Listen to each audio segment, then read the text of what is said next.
All right.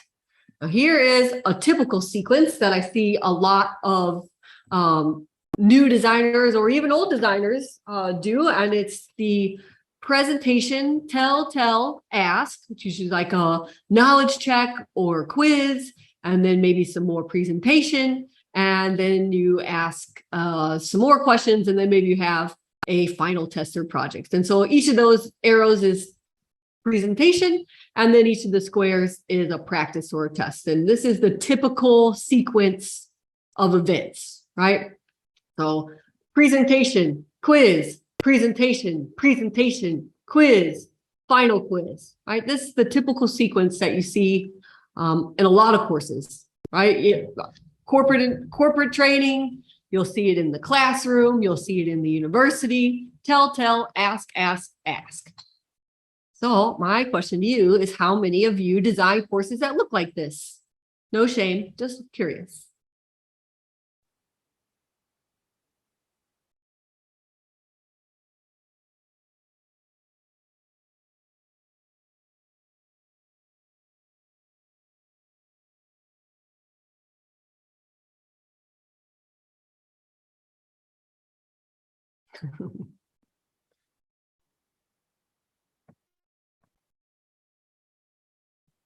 All right. So it looks about like 50-50 is on yes, and sometimes. I got a 3% on not me and a 3.8%. Is there another way? Is there any other way to do this? And so with that in mind, I just have to tell you that information is not instruction. And this is a very, very important point. This quote comes from David Merrill. And this is where we get it wrong, right? This is where we get it wrong. And it's across the board. I've seen it forever in my career, and I'll continue to see it. And I'm sure that you will see it as well, where it's tell, that's information. Ask about the information. And information is not instruction, right? As a matter of fact, if you are just telling and asking, there are no problem solving skills that you're developing for your learners, right? And instead, I'd like to introduce you to and encourage you to use a model that looks like this, where the problem or the complex task is at the center and the heart of your course designs, right? That's why you have to see the problem as the green diamond right there in the center. And then you see activation, and I'm going to get into what each of these things means. Demonstration, application, and integration, all centered around the core problem. Or you could think about the problem as the main performance goal or complex task, right? Don't get hung up on the word problem, but it's about centering it around the business challenge, the business problem, or the complex task that you want your learners to be able to achieve by the end of your course. So one of the examples that I use in my book, and I think that it's just makes it really relatable to you, because you guys have all probably done some type of instructional design, whether you've been a teacher before or not, right? You've taught somebody else how to do something. For instance, you've probably taught a child how to tie their shoes, right? Or if you maybe taught somebody how to bake a cake. And if you've ever had to teach a person how to do something, then you have some instructional design experience. And a lot of it was probably pretty intuitive for you. You talk to them like they're a freshman, and you go through each step, coaching them along the way. And so if we are going to stick to the tying your shoe example, it might go something like this. Oh, hey, kiddo, you're a big boy or girl now, so you can learn how to tie your own shoes. It's easy. I'll show you how. Do you know how to tie a knot? Oh, you do? Oh, that's great. You're going to tie 2 knots. Then you'll include a bow. Let me show you how, right? And then you show them how to tie their shoes, right? Cross it over, pull it up, whatever, rabbit ears, whatever it is that you use to teach them to tie their shoes. And then you say, it's your turn, right? Here's where they take the strings. Maybe you guide their hands on the first attempt or two, and then you start to remove your own guidance. Then you tell them it's their turn to do it by themselves.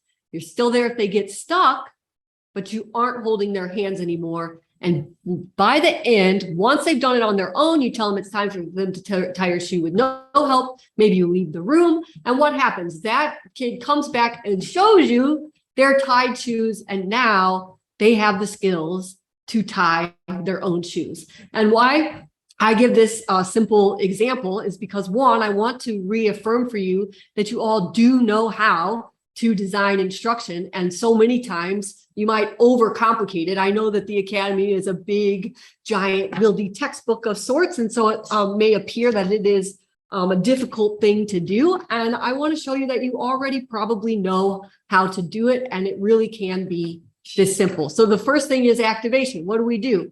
We connect the things that they already know, right? You might remember that from like Gagne's 9 events or so on and so forth. But David Merrill calls it activation. So I'm just going to stick with his because David Merrill, just to give you guys a little bit of background, he actually did a ton of research when he wrote his first principles of instruction. And all that research was looking at the learning theories, the learning models, the peer evidence-based practices that have been around forever, the behaviorism, the constructivism, the cognitivism, and on, right? And he looked for what are those things that are common among all the learning theories and models, and specifically among those things that are common, what actually works for the learners, and that's where this comes from. So it's all based on the learning theories and models that you're already familiar with. And so that first step, activation, recall what they already know and tie it into what you're about to teach them. Then you give them a full demonstration. Now, if I was to say one thing I see missing from a lot of idle courses, it is demonstrations. A lot of times students will create a course or design a course and they just jump into dumping information, and they never give a full demonstration of what it should look like by the time they finish the course, or what they should be able to do, right? There's no full show and there's only tell. And so then you show them how to tie the shoes, and then you guide them to tie their shoes themselves. That's application. Then you slowly remove guidance as they are applying. And then by the end, they should be able to do it themselves out in the real world. And that's really the framework. That's the same framework that I just showed you with the diamond in the middle, the problem in the middle, and then activation, demonstration, application, implementation. Another way to look at it is just to, instead of it being in a big square, I just broke it down this way, right? The first thing to think about is, what is that big problem, that big performance goal? And usually you find out what this is in your analysis phase, right? What is that complex task that you want your learners to be able to accomplish on their own by the end? And learners are engaged in solving real world problems, right? It's not, you don't want to center your course around some abstract concept. Instead, especially in employee training, you want to center your course around something that is task-centered, something that actually they need to be able to do in the real world. For example, negotiating or having difficult conversations, right? You want to center it around, what does it actually look like to have difficult conversations and navigate them effectively? Activation, now that's usually the first part of your course, right? Getting that activation of what they already know. Existing knowledge is activated as a foundation for new knowledge. Also in the activation stage, you might also give them a structural framework, right? You might give them, this course is going to follow this type of framework, and you might include it as a resource or a download. Then demonstration, that's the show me. You're going to show them, not tell them, show them, right? You wouldn't just tell them how to do a software exercise. You want to actually show them how to do a software exercise. And then you want to let them try. And you guys, these are all probably concepts that you have probably heard of or come across. And I just want to synthesize it all for you so that you can feel confident in designing your own course in a way that really, really works. And so you're going to let them apply it. And then integration, right? That new knowledge then becomes integrated into their own world. And there's several different techniques for integrating in their world. right? Besides them just going out in the world and doing it, you can have additional activities. For example, integration, you could say, all right, now go to your colleagues and teach somebody new how to do XYZ, or show your boss that you can do XYZ, have a difficult conversation role play with your colleague, and so on and so forth. That's what falls into that integration phase. Now I bring this up, Merrill's 4 levels of instructional strategy, right? Because basically level 0, which means the least effective course, is something that is information centered. And courses get really information centered when you just think about what is it that they need to know, right? What is it they need to know? And if you focus on just what they need to know, then that becomes an information centered course, right? And then level 1, it's information centered, and you include some demonstration. So you show them how to do something. Now you've gotten up a level. Now, if you include information as a center, plus demonstration, plus an application, now you're up to level 2. But really, to make your courses the most effective, it should be centered around your main problem, right? Everything should be adding up so that by the end of your course, they've had enough demonstrations and practice opportunities that they can now solve a whole problem all by themselves, because they've practiced each of the components of the problem along the way. And that's how you get up to a level 3 design of instruction. So I think it's worthwhile to go ahead and get into each of these things. Like, what exactly do I mean by task-centered or problem-centered, right? And so learning is promoted when learners acquire knowledge and skill in the context of real problems or tasks. And so this is just so fundamental to what I really want to drive home for you all, is that it's not about the information, right? It's not about, if you've ever designed a course for university or K through 12, you know, it's about like the textbook or the core curriculum or, Common Core, whatever those information things are. And this is saying instead, focus on the problem that people need to be able to solve. And so you want to show a task, what are the different task levels, and give a progression of problems. Same with the activation, right? It's about their previous experience, then you link that to their new experience about what they're going to have, and then you give them a structure. I'm going to fly through these, and I'm going to give you examples about everything, right? Of course, I'm going to demonstrate. And then demonstrate. You have to show consistency throughout. It includes learner guidance and relevant media, right? So you want to show how these different skills to solve this whole problem are integrated along the way through these smaller problems in demonstrations. And when you give multiple examples, you allow learners to compare different perspectives, right? And so the more demonstrations, the better. That's what I really want to say here on this part. And then, of course, the application is the litany. So you want them to be able to practice consistency. You want to slowly remove the coaching. Now, when we're talking about e-learning, what does removing the coaching look like? And I'm going to show you what it actually looks like, but I'm just going to tell you right now that it looks like, for example, in the first one, tell them, step by step by step. That's your full demonstration. Now you're giving them an application. You might give them immediate feedback in that e-learning course, right? Oh, you clicked the wrong button. Oh, your answer made Susie hang up the phone on you and you're a bad customer service rep or whatever it is, right? But then you want to get your learners to a point, even in your e-learning course, where you have removed the coaching and now they are left on their own to solve a whole problem. And maybe they compare their answer to an exemplar.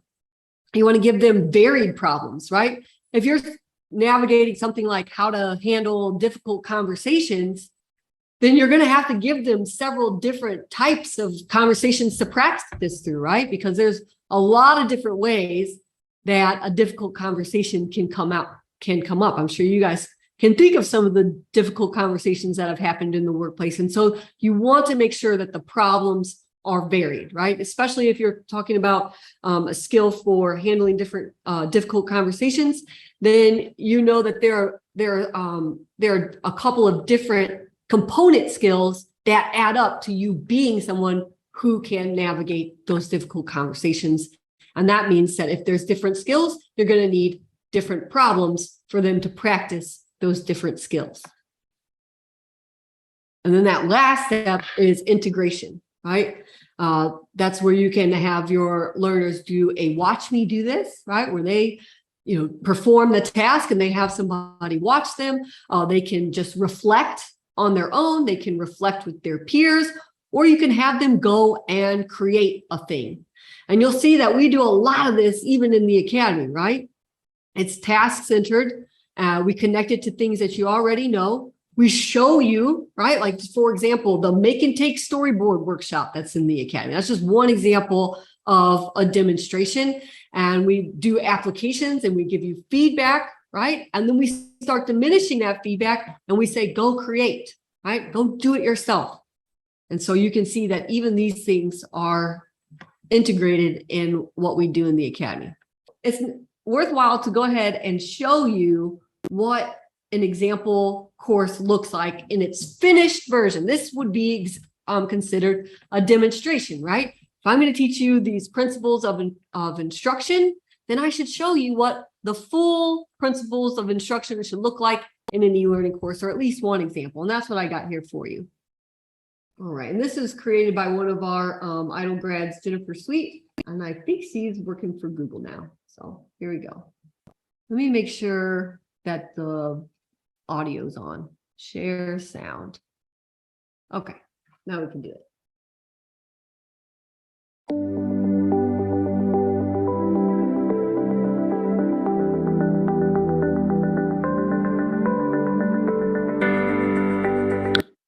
We've all been there. You need to provide feedback to a colleague, but worried how it will affect your relationship. Let me turn it up. Click continue for tips and exercises on how to provide effective feedback for your team.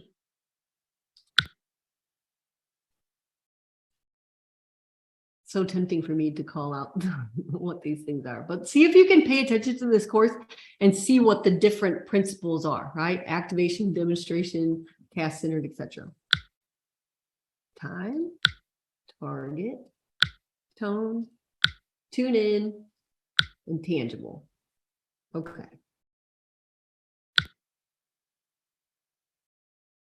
All right, let's click on each scenario. Just received your proposal.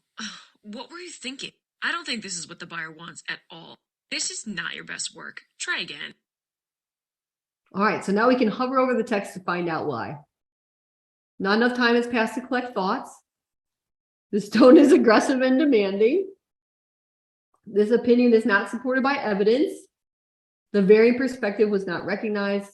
There is not a suggested focus towards improvement. All right, let's go to the next one. I took the morning to review your proposal. I admire the work you put into this project. According to the agreement, the buyer would like more square footage. I understand why your suggested layout would be appealing. Let's focus on the needs of this client and save this idea for future endeavors. I look forward to seeing your edits. All right, this feedback is effective, so let's hover again. Time was utilized. The tone is supportive. Evidence is used. Oh, the very perspective was recognized. There is a set goal for improvement. And there you go. And last one here. I took a few minutes to review your proposal. It's okay. I don't think the buyer would like it. I know you're busy, but I need you to work harder. Keep working. All right, not effective. Why is this not effective? Not enough time. Tone is too vague. This opinion is not supported by evidence. Stress levels should be respected. And there is not a set goal for improvement. These tips are key to generating driven team members that want to achieve goals. Click continue to practice these tips. All right. Let's call it idle. All right. I'm so pleased to see that you turned in your project. I set aside time this morning to review your work. Nice job. Our company guidelines suggest that we use the provided template, but I'm open to hearing your perspective on why you chose this format. Let's meet after lunch to discuss the different options before we submit it. See you then. That's a thumbs up, right? Okay. Thanks for turning in your project. I glanced at it this morning. I don't understand why I didn't follow the template. It's not a good idea. I think you should make the changes before we submit it. All right, we know that was not good. All right, now let's submit. Hey, we got them correct.